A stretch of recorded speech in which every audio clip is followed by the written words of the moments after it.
Hi folks, it's Mike with GetMyTips.com with two KFC recipes for you. First, popcorn chicken.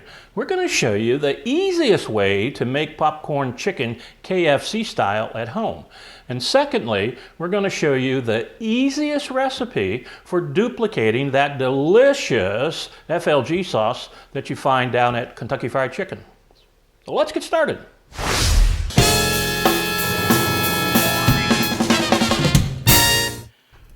Okay, since we're using breast meat chicken, and of course it does not have a lot of flavor on its own, we need to brine this chicken to bump up the flavor.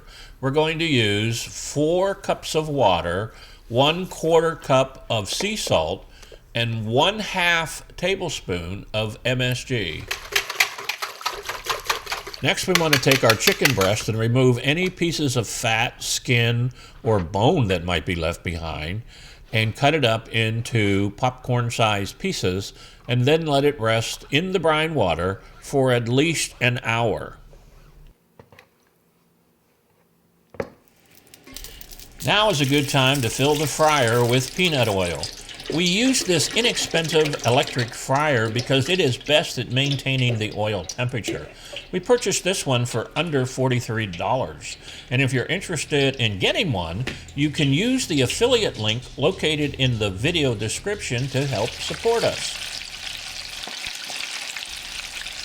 And by the way, this is the same fryer that we use to make that delicious, extra crispy Kentucky Fried Chicken. And if you haven't seen that video, we'll include a link to it at the end of this one. Now let's take a look at some popcorn chicken we got down at our local KFC. Notice the texture on the breading.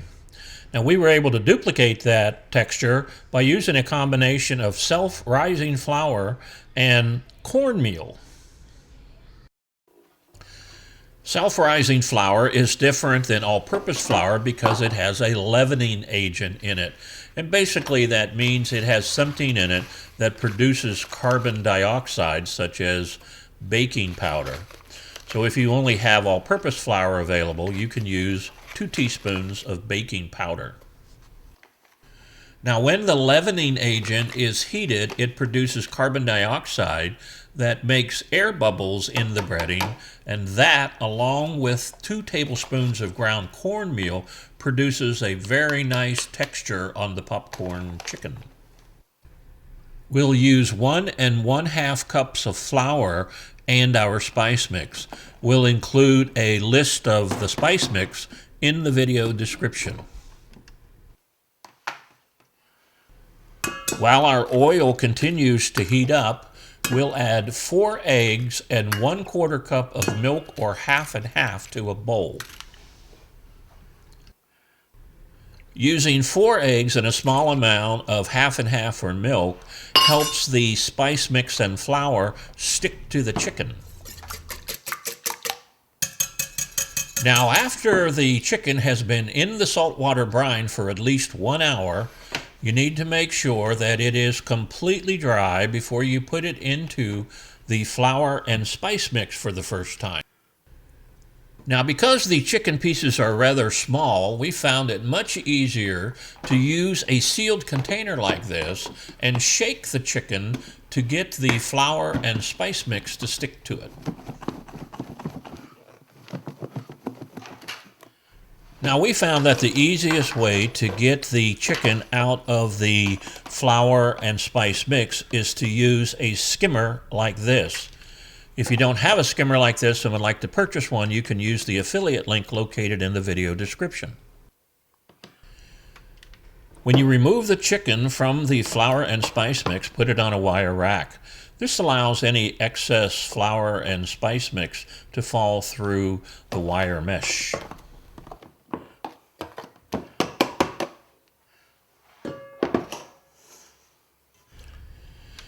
After the chicken has gone through the flour and spice mix the first time, you need to put it into the egg and milk wash. Using 2 bowls and an extra skimmer will help keep your hands nice and clean.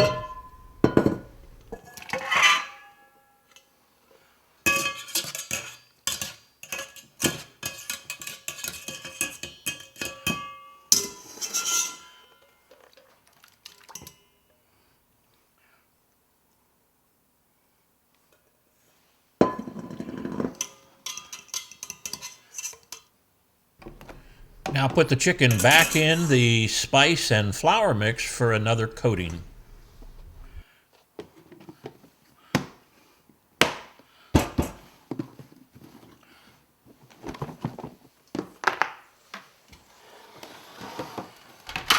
These inexpensive skimmers come in a set of 3, so we will use the smaller one once again to remove the chicken from the flour and spice mix because it's nice and dry. Now the chicken is only going to be in the fryer for exactly 2 minutes, so we want to make sure that our oil temperature is at least 350 degrees Fahrenheit. Now it's time to put the chicken in the fryer for exactly 2 minutes. Do not crowd the basket with chicken like we did here. Doing so makes it stick on the bottom of the basket.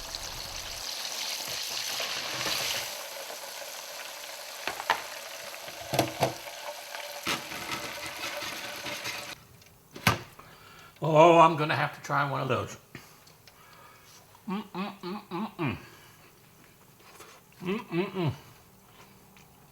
Popcorn chicken. KFC style with a little bit of crunch. Now you might be interested in knowing that it took us about 3 days and about 24 tries to come up with the exact recipe for the finger licking good sauce. We wanted to make sure that we used ingredients that you could find in your home or at your local grocery store. Okay, before we show you our recipe for that finger licking good sauce, we want to invite you to watch our video on why women don't like soggy pizza. If you appreciate the humor from the folks at Funny or Die, you'll get a kick out of this one. There'll be a link at the end of this video. Our FLG sauce recipe calls for 1/2 cup of Thousand Island dressing, and to prevent it from sticking to the measuring cup, we sprayed it with Pam.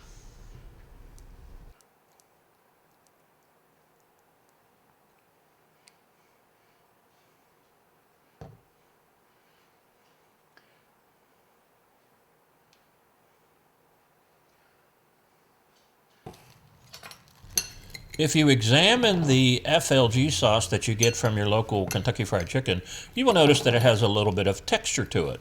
Well, we decided to use dehydrated onions and crush them to get that texture.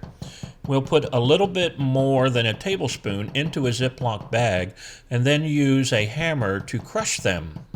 Then we're going to measure out exactly 1 tablespoon.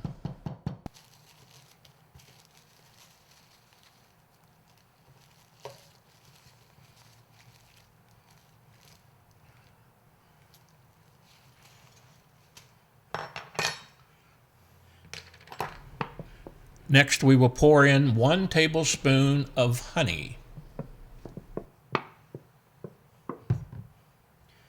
Next, you want to add in 1/2 teaspoon of garlic salt.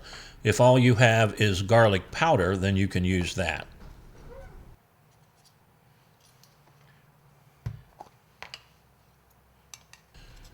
Next, you want to add 1/2 teaspoon of cornstarch. This will help thicken it up so that it will easily stick to the popcorn chicken.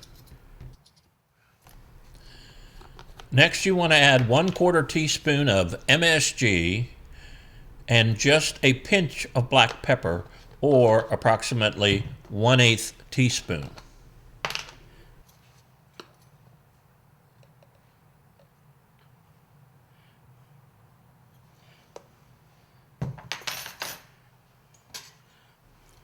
Now you can mix it all together and prepare to dig in. Well, there you go, folks. Easy popcorn chicken and FLG sauce. After you try the recipes, I invite you to come back and tell us how it turned out in the comment section. Thanks for watching.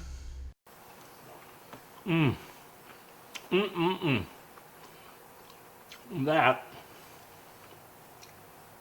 is exactly like the FLG sauce at Kentucky Fried Chicken.